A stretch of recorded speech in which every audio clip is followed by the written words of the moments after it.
goes to his church tomorrow morning, or her church, and begins to critique Obama, what is the outcome going to be on him or her in that congregation? That's part of the real reality.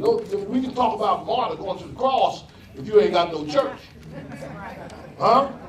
But you got to be the preacher is in a tension between the prophetic and the pew. The pew in the pulpit has always been in tension. Yes. And so I think that's what Freddie said. We can't. Let's not play like we're doing something in this here forum and not weigh the real realities of what we do. You know, the reason I raised that, Reverend, is I'm trying to get us back to the ticklish part of the subject, because it's really not. Some years ago, Reverend Hicks had the attention of a popular mayor in town who was in an unholy predicament.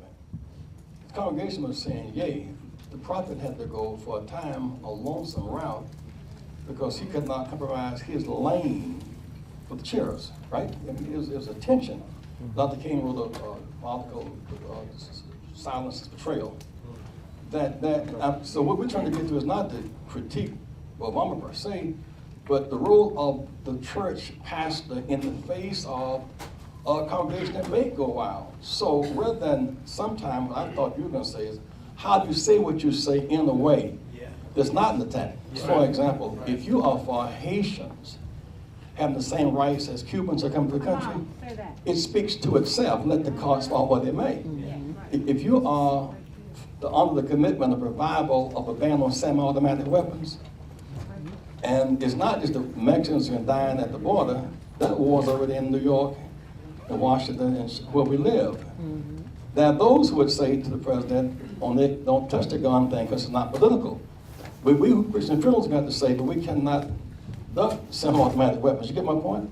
There are those who say support the stimulus unconditionally. We would say, shovel ready can't run past our shovel. So you have to say it in a way that's not personal. It is running an honest lane, so you're speaking truth to power, not speaking truly to power. And there's things some people just confuse speaking truth. I told them we're right. In the context of our politics. And that's the difficult question that Pastor must write. If not, then we'll be played in ways that's not even helpful to the president. The president looks up and said and sees 10,000 of us marching for revive ban on semi-automatic weapons. Since he believes in that anyhow, he'll be with it. He cannot abstract say, I think we should ban those weapons. If we who dying don't say it, he can't say it. You know what I'm saying? So we have some burden not to pull them into every debate, but if you run your lane, that'll be either you adjust to their lane or they adjust to yours. And sometimes the prophetic lane is a lonesome lane. It's a crucifixion lane. It's to go to jail, to get killed. That's not the mass lane. We're not in the mass traffic lane. And that's the burden of us. We're not, and we who go in the mass traffic lane have just kind of stepped out the prophetic lane because it's usually not a retirement lane. Yes, ma'am. On this issue, are you going to stay on this issue a minute? We got a line right here. Let's. Yes, sir. Okay. My name is John Humphrey.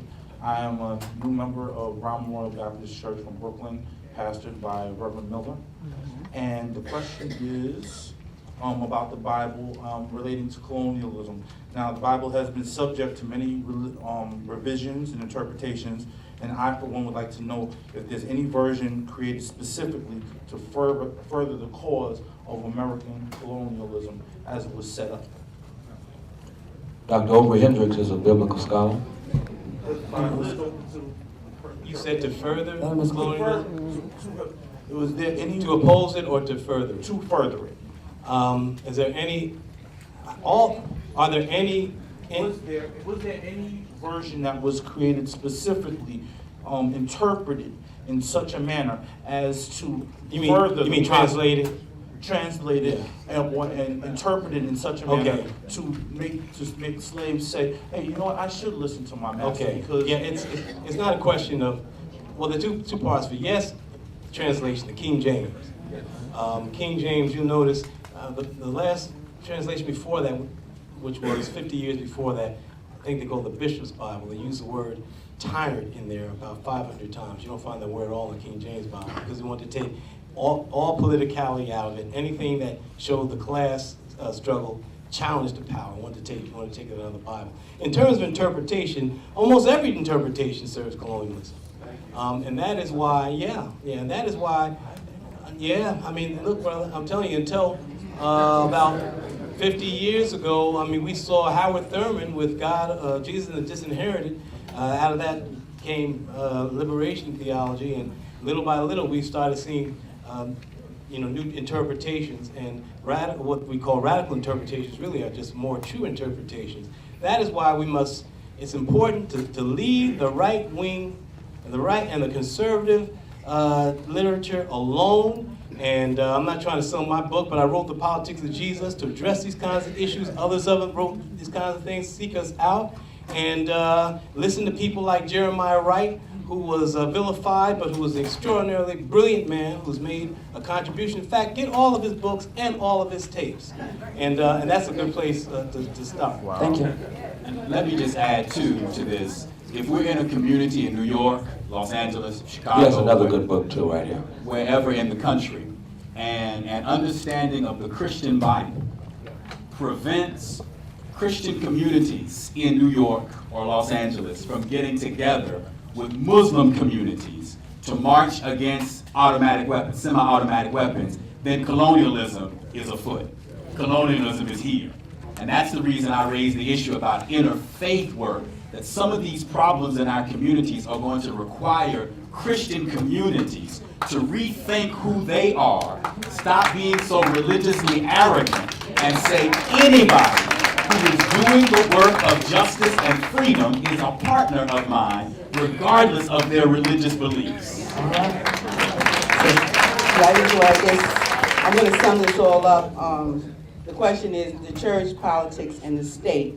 Does the church separate itself from the state and its politics? As it says in the Bible, we don't wrestle with flesh and blood. We wrestle with municipalities and powers. Is the church ready in Obama age, ready to stand up and knock down all these powers and politics that suppress people from being a free people? That's my question. It's principality, not municipality.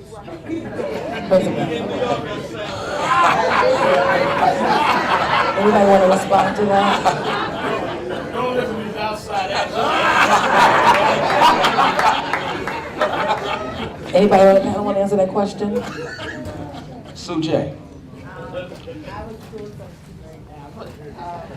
I'll pass that one on. Anybody?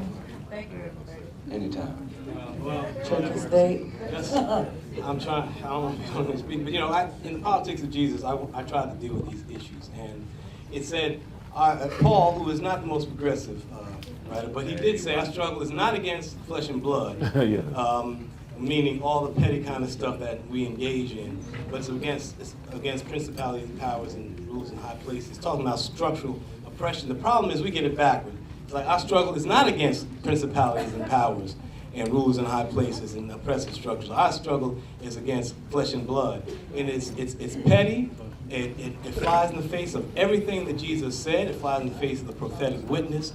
And there should not be a separation. We should not worry about separating ourselves from the government. We should be telling the government what to do. We should have input.